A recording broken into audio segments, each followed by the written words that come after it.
Subscribe and download over 1 million code snippet including this tutorial from codegive.com, link in the description below. Title: Extracting year from date in Python Pandas, a step-by-step tutorial. Introduction. Python's Pandas library provides powerful tools for data manipulation and analysis.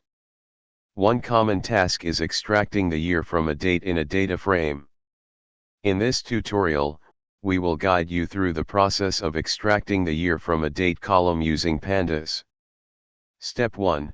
Importing pandas. Make sure you have pandas installed. If not, you can install it using.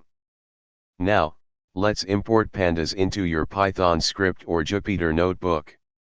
Step 2. Creating a sample data frame.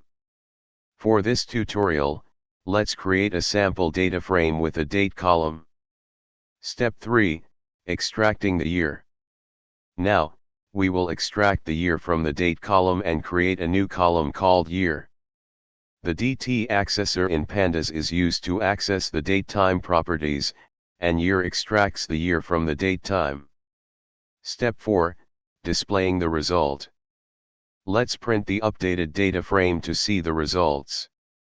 The output should look like this. Congratulations!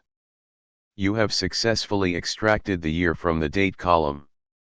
Bonus tip: handling date formats. If your date column is in a different format, you can specify the format using the format parameter in the pd2_datetime function. For example, ensure that the format matches your date data. Conclusion. In this tutorial, we walked through the process of extracting the year from a date column in a pandas data frame. This skill is valuable for various data analysis tasks, especially when dealing with time series data. Feel free to explore more pandas functionalities for in-depth data manipulation and analysis. ChatGPT.